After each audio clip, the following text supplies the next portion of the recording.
तो कांग्रेस को लेकर लंबी बात अपन ने कर ली, स्थापना को लेकर। अच्छा, आप में से कोई बताएगा कि बीजेपी की स्थापना कैसे हुई? कौन बताएगा? चलो बताओ आप में से कि भारतीय जनता पार्टी आज जो है उसकी स्थापना कैसे हुई।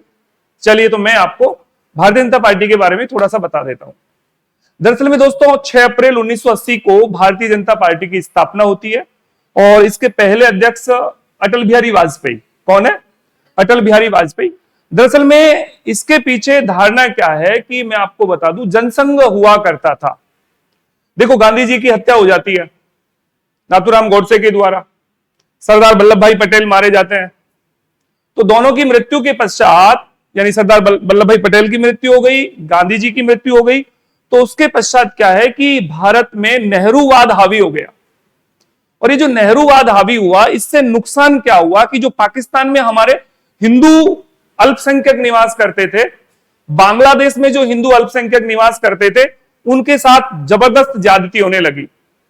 और इन ज्यादतियों का इफेक्ट यह आया कि श्यामा प्रसाद मुखर्जी पहले नेहरू मंत्रिमंडल में मंत्री थे और श्यामा प्रसाद मुखर्जी ने नेहरू मंत्रिमंडल से क्या दे दिया? इस्तीफा दे दिया।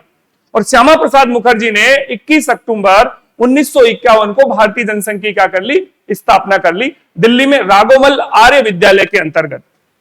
अब बात यह आती है कि श्यामा प्रसाद मुखर्जी को कारणवश जेल में डाल दिया गया, कश्मीर की जेल में रहे।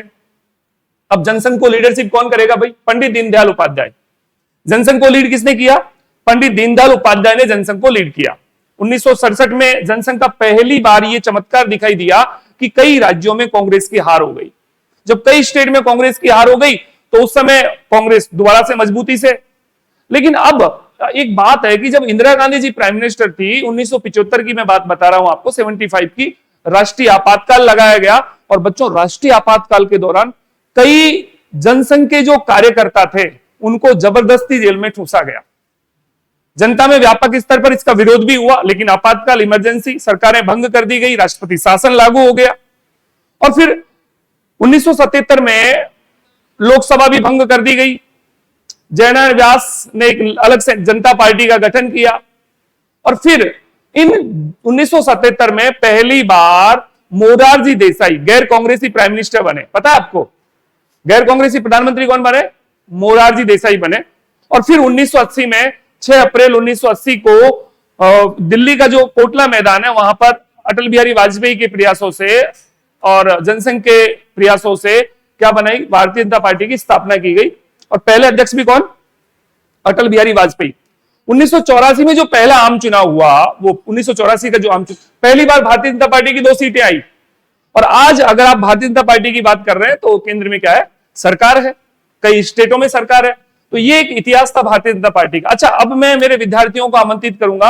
आप बताएंगे कि जैसे हम राष्ट्रवादी बात करते हैं, कांग्रेस पार्टी की बात करते हैं, बीजेपी पार्टी की बात करते हैं, तो कौन सी पार्टी अच्छी है? चलिए मंच पर ही आप आ जाएं। हाँ, आप आ रहे हैं, चलो आप आ जाओ जी। सबसे पहले तो आप हमारे विद्यार्थियों को नाम बताएंगे अपना जी। सबसे पहले तो आप नाम बताएंगे। हाँ जी, मेरा नाम लविशा माली है जी। इसको लगा लीजिए आप।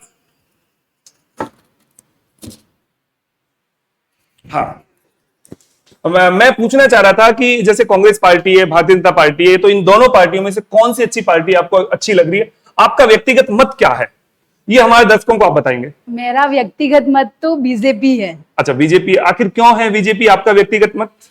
क्योंकि जो नरेंद्र मोदी जी है, उन्होंने प्रभु श्री राम का मंदिर बनवाया अरे है। वाह, क्या बात है। सबसे अच्छी बात तो ये है कि उन्होंने प्रभु श्री राम का मंदिर बनवाया है। इसके अलावा महिलाओं को उन्होंने आत्मनिर्भर बनाया है। महिलाएं पहले बैंक तक नहीं जा सकती थी, मतलब उनको बैंक का कोई नॉलेज नहीं था।